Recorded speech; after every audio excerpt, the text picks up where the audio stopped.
PU kan bilang kalau sekarang IKN sudah anggarannya dipangkas. Efisiensi. Blokir sementara. Tanyakan ke kepala otoritas, tanyakan ke pemerintah. Ya. Masih ada komunikasi dengan Pak Bas sendiri nggak sih Pak terkait ke IKN? Ya, kadang-kadang mengabarkan aja, bukan urusan pekerja. Sehat Pak Bas, keluarga gimana, gitu aja. Ini masalah pribadi aja Pak. Personal antara Pak Bas dengan Pak Jokowi. Komunikasinya dengan Pak Bas itu. Ya tadi ya gitu urusan ngabarke. Sempat membahas tentang IKN gitu nggak Pak Bas? Ya itu kan urusan pemerintah. Jangan ditarik-tarik. Itu urusan pemerintah. Kita mengabarkan terkait progres IKN Pak Pembangunan gitu. Enggak ada hubungannya. Laporan progres ya ke Presiden.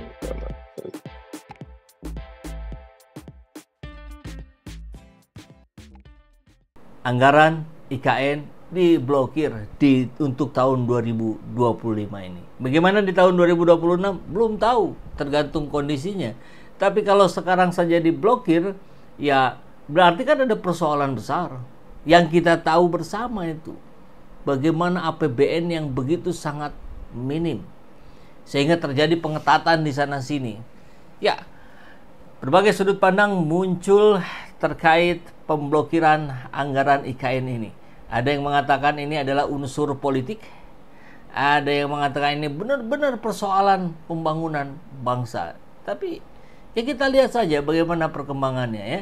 Ya, kita dengar. Dengan ini pula, ini adalah sinyal yang sangat kuat bahwa Prabowo memang sudah mulai meninggalkan Jokowi. Wah, seru ini. Sudah mulai meninggalkan Jokowi. Apa buktinya? Ya, anggaran IKN diblokir. Dan di saat yang sama beredar ajakan kepung rumah Jokowi di Solo. Apakah ini tidak berhubungan?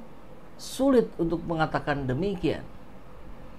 Ini kan harapan, tentu tidak semua, sebagian rakyat kita yang menginginkan bahwa Jokowi tidak lagi cawe-cawe. Karena dengan cawe-cawenya Jokowi, persoalan semakin rumit.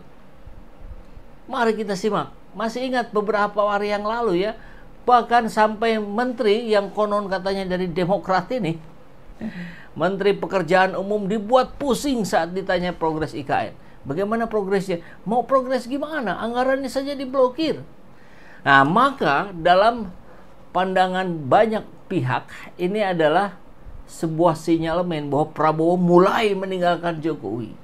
Buktinya ya ini jelas dengan memblokir anggaran IKN. Maka kita akan coba simak beritanya ya. Laporan dari Jamaluddin Akmal. Penghentian anggaran proyek pembangunan IKN adalah dianggap sebagai cara Presiden Prabowo Subianto untuk melepaskan jaring sanderaan Presiden ke-7 RI Joko Widodo. Ini kalau menyimak berita yang lain, ya kurang lebih sama lah ya. Tidak ada urgensinya bagi bangsa. Prabowo Subianto sudah tepat tidak lanjutkan IKN. IKN cuman bebani Prabowo. Dan jangan lupa, kalau sudah batal, kembalikan hutan di Penajam Utara, Penajam Pasir Utara. Iya, itu kan dibabat itu. Banyak sekali. IKN makin indah omongan Belgedes Bazar Mulyono. Oke, kita ke topik ini ya. Direktur Gerakan Perubahan Muslim Arbi mengatakan ya, penghentian anggaran IKN merupakan tindakan yang rasional. Menghentikan IKN oleh Prabowo tak ada kaitan kedekatan antara Jokowi Prabowo. Itu adalah tindakan untuk menyelamatkan negara. Kata Muslim kepada Ermol Minggu hari ini ya. Muslim menilai jika Prabowo tidak segera menghentikan anggaran IKN, maka negara terancam bangkrut. Hutang negara ribuan triliun kemampuan bayar yang lemah dari sisi pajak saja masih defisit, maka langkah Prabowo itu adalah rasional. Muslim pun menyetujui jika ada tafsir bahwa tindakan Prabowo tersebut sebagai upaya untuk melepaskan diri dari bayang-bayang Jokowi. Ini yang diharapkan banyak orang. Atau upaya Prabowo secara perlahan memutus jaring sanderaan Jokowi terhadap Prabowo selama ini bisa benar adanya. Ya, seringkali kalau dalam konteks politik ya, rumor-rumor itu lebih pada fakta yang tertunda. Informasi valid yang tertunda. Jadi rumor dulu baru benar kebuktiannya. Karena rumor beredar tentu tidak asal beredar, walaupun beberapa adalah yang membuat hoax gitu. Jadi kan kita diberikan akal sehat gitu, bahwa ada indikator yang mendahuluinya. Kan begitu, indikatornya dulu baru kelihatan. Mulyono gusar, IKN terancam jadi kota hantu. Prabowo harus dimintai pertanggungjawaban Jokowi terkait IKN. Jelas dong ya. Jangan lempar batu sembunyi tangan.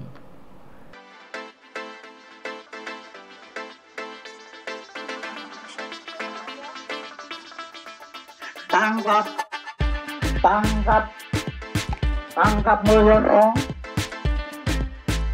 sekarang juga.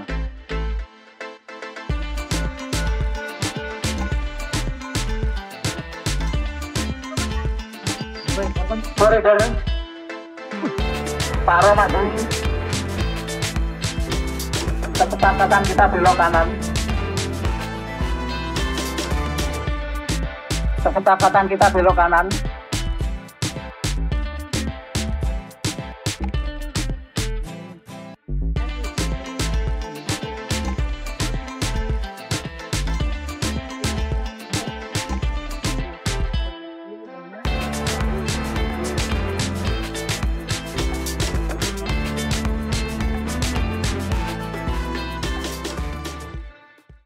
Bahkan, nah ini yang menariknya nih, di hari yang sama atau di waktu yang kurang lebih bersamaan beredar ajakan kepung rumah Jokowi di Solo. Wah, jadi sudah bergeser nih ya. Yang tadinya konsentrasi di Jakarta, demo-demo segala macam, sekarang ke tempat Jokowi berada, di Solo. Laporan dari Ahmad Alfian, kita lihat ya. Konvoi rakyat Surakarta menuntut adili Jokowi dan kroni-kroninya. Betul, jangan lupa kroni-kroninya, karena kroni-kroninya yang seringkali memperparah situasi. Setelah lengser dari jabatan presiden, pelan-pelan terungkap kepemimpinan Jokowi menyimpan banyak masalah. Sebenarnya kalau kita bahas dari 5 tahun, 8 tahun yang lalu, indikatornya sudah ada sebenarnya. Gerakan adili Jokowi bisa jadi bom waktu katanya ya. Kini masyarakat dari berbagai elemen menuntut Jokowi untuk diadili atas kepemimpinannya selama 2 periode. Kemarahan rakyat terlihat dari banyaknya coretan adili Jokowi di sejumlah kota: Medan, Jakarta, Yogyakarta, Solo, dan Malang. Ini yang menarik itu tentu di Solo karena tempat beliau berada. Rakyat menilai Jokowi bertanggung jawab atas berbagai kebijakan kontroversi termasuk IKN yang terancam mangkrak. Di Solo pada Minggu 9 Februari hari ini, massa dari sejumlah elemen dikabarkan melakukan aksi yang dimulai dari balai kota Solo lalu bergerak menuju rumah Jokowi di Kelurahan Sumber, Kecamatan Banjarsari, Solo. Aksi ini dipicu oleh masuknya Jokowi dalam daftar finalis tokoh terkorup 2024 versi OCCRP. Status itu memperkuat kecurigaan publik terhadap dugaan penyalahgunaan kekuasaan yang terjadi selama pemerintahannya. Selain menggelar aksi di jalan, beredar juga seruan di media sosial untuk mengepung kediaman pribadi Jokowi. Ngeri kali ini. Meski demikian, hingga saat ini aparat keamanan belum melaporkan adanya pergerakan massa ke lokasi tersebut. Demonstrasi yang semakin meluas ini menjadi sinyal kuat bahwa kekecewaan publik terhadap kepemimpinan Jokowi sudah mencapai puncaknya. Gelombang tuntutan ini masih berpotensi berlanjut dalam beberapa hari ke depan. Jadi mahasiswa kembali turun ke jalan ya. UGM turun, UI, ITB, Unpad. Tidak hanya di Solo, demo adili Jokowi terpantau berlangsung di Jakarta, Medan, Yogyakarta, Makassar, Surabaya, dan Malang. Yang menarik apa? Di beberapa kota yang di demonya itu kantor polisi. Ini fenomena baru. Ada apa? Kok yang berdemonya di kantor polisi? Jangan-jangan sekalian mendemo polisi gitu. Ayo Pak Pol gitu kan. Tugas Anda adalah mengayomi rakyat. Kan harus diingatkan, tawasobil haq, tawasobil sober. Begitu katanya.